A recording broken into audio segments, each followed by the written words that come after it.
سب سے پہلے تو مولانا طارق جمیل صاحب کے بارے میں بات کریں گے. ان کو آپ نے ذاتی زندگی میں کیسا پایا ہے؟ آنکھوں دیکھا اور کانوں سنا، دونوں پہ یقین نہیں کرنا جب تک آپ کو کانٹیکسٹ نہ مل جائے. تو میں نے تو ان کو ایک انتہائی نفیس شخص پایا. میں تو ذاتی طور پہ مولانا صاحب کے ساتھ کھڑا ہوں، کھڑا رہوں گا. کیا مولانا صاحب کا مستقبل میں کوئی ایسا ارادہ ہے کہ پاکستان چھوڑ کے جانا چاہیں؟ میرے خیال سے تو امپاسبل ہوگا کہ مولانا صاحب خود سے ایسا کوئی ارادہ کریں. سب سے پہلے تو مولانا طارق جمیل صاحب کے بارے میں بات کریں گے. ان کو آپ نے ذاتی زندگی میں کیسا پایا ہے؟ تو پہلے بتائیں مولانا صاحب کا سوال کیوں پوچھ رہی ہیں؟ کیونکہ ہم نے آپ کو ان کے ساتھ دیکھا ہے. اچھا، میں سمجھا شاید اس لیے پوچھ رہی ہے کہ آج کل جو ہے وہ مولانا صاحب پہ کافی گفتگو ہو رہی ہے. آپ سے کریں گے اور بتائیے گا. تو میرے خیال سے پہلے اسی بات کو میں ایڈریس کرتا ہوں. دیکھیے بات یہ کہ میں تو ذاتی طور پہ مولانا صاحب کے ساتھ کھڑا ہوں، کھڑا رہوں گا، کیونکہ میں نے مولانا صاحب کو قریب سے دیکھا، ان کی گفتگو کو قریب سے سنا. ہوتا یہ ہے کہ ایک اور زندگی کا نچوڑ ہے جو میں نے حاصل کیا اور اللہ کرے اس پہ قائم رہوں کہ آنکھوں دیکھا اور کانوں سنا، دونوں پہ یقین نہیں کرنا جب تک آپ کو کانٹیکسٹ نہ مل جائے. بات سمجھ میں آئی؟ بعض اوقات ہوتا ہے نا، آپ کہتی ہیں یا ہم کہتے ہیں کہ یار میں نے اپنے کانوں سے سنا ہے یہ بات، یا میں نے اپنی آنکھوں سے دیکھا ہے، لیکن اس آنکھوں سے دیکھنے اور ان کانوں سے سننے میں آپ کا کانٹیکسٹ موجود نہیں ہے. مثال دیتا ہوں میں آپ کو کہ میں ایک ریسٹورینٹ میں گیا اور میں نے نان خریدنے کا آرڈر دیا تھا. مجھے 10 نان پک کرنے تھے. میں تو ریسٹورینٹ میں نان لینے گیا تھا، لیکن اس ریسٹورینٹ میں میرے 2 دوست ایسے بیٹھے ہوئے تھے کہ جن سے میری نہیں بنتی تھی، اور دنیا کو بھی پتہ تھا، میرے دوستوں کو بھی پتہ تھا. وہ وہاں کھانا کھا رہے تھے. ان میں میرا تیسرا ایک دوست بھی بیٹھا ہوا تھا. اب میں تو نان لینے گیا تھا، اس نے مجھے زبردستی وہاں بٹھا دیا. چلو جی بیٹھتے ہیں کھاتے ہیں، اور ایک تصویر کھینچ کے فیس بک پہ لگا دی. اب جب فیس بک پہ لگی تو آپ نے دیکھا اور آپ نے کہا یار یہ تو کل کہہ رہا تھا کہ یہ ایسے ہیں، یہ ویسے ہیں، یہ فلانے، اور خود دیکھو آج بیٹھ کے ان کے ساتھ کھانا کھا رہا ہے. اب آپ کسی اور کو بتائیں گے میں نے اپنی آنکھوں سے دیکھا ہے تصویر، لیکن آپ کے پاس تناظر تو نہیں تھا نا، کوئی ریزن نہیں تھا کہ میں تو وہاں نان لینے گیا تھا، میں تو ان سے میٹنگ طے کر کے تو نہیں گیا تھا. بالکل. تو آنکھوں دیکھا اور کانوں سنا پہ بھی کبھی بھی آپ نے عمل نہیں کرنا جب تک آپ کو اس کا کانٹیکسٹ نہ مل جائے. تو آپ کا سوال کیا تھا یہ والا؟ میرا سوال یہ تھا کہ مولانا صاحب، ہاں مولانا صاحب، تو ہم اس پہ بات کر رہے تھے کہ جو دنیا بات کر رہی ہے اسی اس لاجک کے حوالے سے بات کر رہا ہوں کہ مجھے موقع ملا الحمدللہ مولانا صاحب کے ساتھ ساؤتھ افریقہ کا سفر کرنے کا. ہم نے وہاں پہ 5-6 ایونٹس کیے، مختلف شہروں میں سفر ساتھ کیا. پھر مولانا صاحب کے ساتھ مجھے یہ نصیب ہوا ان کے ساتھ یو کے کا ٹور کرنے کا.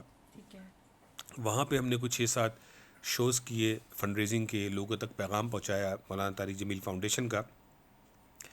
سفر بھی کیا، ساتھ کھانا بھی کھایا، مولانا صاحب کی محبت بھی دیکھی.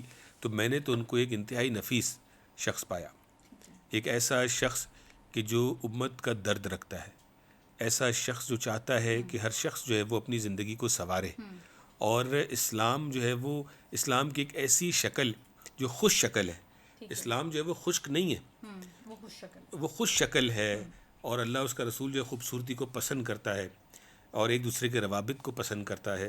تو اس چیز کا وہ پرچار کرتے ہیں لوگوں تک. میں نے دیکھا ساؤتھ افریقہ میں، میں نے دیکھا یو کے اندر کہ مولانا صاحب کی جو فالوئنگ ہے وہ بیان سے باہر ہے.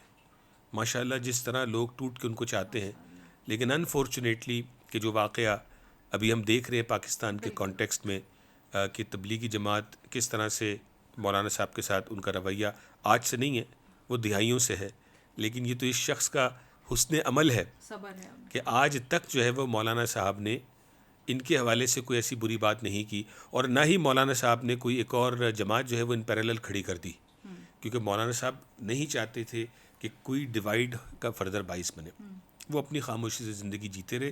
لیکن یہی آپ پوائنٹ دیکھیں کہ عزت اور شہرت کس کے ہاتھ میں ہے؟ اللہ کے ہاتھ میں ہے. مولانا کو جماعت نے کسی بھی ریزن سے دور رکھا، الگ رکھا، لیکن نام آج کس کا لوگ جانتے ہیں؟ مولانا طارق جمیل صاحب کا. تو یہ اللہ کی شان ہے نا. تو میں تو مولانا صاحب کے لورز میں سے ہوں، اور نہ صرف ان کے خطابات سن کے بلکہ ان کے ساتھ سفر کر کے ان کی محبت، ان کی شفقت، لوگوں کے ساتھ برتاؤ، ان کا خیال رکھنا، ان کی مذہبی سوچ، اور کس طرح سے وہ چاہتے ہیں کہ معاشرے میں لوگ اسلام اور اسلامی اقدار کو ساتھ لے کر کے ترقی حاصل کریں، وہ قابل ستائش ہے. ہاں ماشاء اللہ.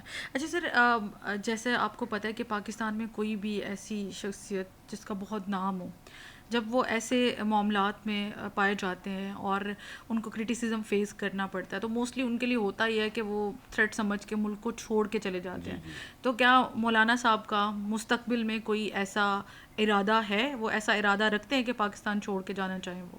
میرے خیال سے تو امپاسبل ہوگا کہ مولانا صاحب خود سے ایسا کوئی ارادہ کریں. ان کو اپنے گاؤں، اپنے علاقے تلمبے سے بڑا پیار ہے، فیصل آباد سے، لاہور سے، جہاں کہیں مولانا صاحب آتے جاتے ہیں. میں نہیں سمجھتا کہ مولانا صاحب جو ہے وہ پاکستان کے بغیر جو ہے وہ ایک اچھی زندگی گزار پائیں گے. کبھی ان کے ایجنڈے میں نہیں سنا کہ وہ یہاں سے چلے جائیں. لیکن دیکھیے بات یہ کہ لوگوں کو بھی تھوڑا سا خیال رکھنے کی ضرورت ہے. مولانا صاحب ایک بہت بڑی فگر ہیں، لیکن اسی کے ساتھ ساتھ وہ میرے اور آپ کی طرح انسان بھی ہیں. بالکل. میری اور آپ کی طرح وہ کسی کے باپ بھی ہیں، کسی کے شوہر بھی ہیں، کسی کے بھائی بھی ہیں. ان چیزوں کو سامنے رکھیں تو انسان سے اگر کبھی دانستہ اور غیر دانستہ، اول تو یہ غلطی کا معاملہ نہیں ہے، ان جنرل بات ہو رہی ہے. ہاں بالکل ایسی ہم جو ہے وہ جو ہمارا آئیڈیل ہوتا ہے اس کو ہم پائی بھر کی گنجائش نہیں چھوڑتے. ایسی ہی بات ہے. اس سے ہم جو ہے وہ ایبسولوٹ جو ہے وہ آئیڈیل ایکسپیکٹ کر رہے ہوتے ہیں، 100% چاہ رہے ہو. 100 سے بھی زیادہ. اور اپنی لائف میں بھلے ہم کچھ بھی کر رہے ہو تو تھوڑا سا جو ہے وہ بریک بھی دینی چاہیے اور بینیفٹ آف ڈاؤٹ بھی دینا چاہیے.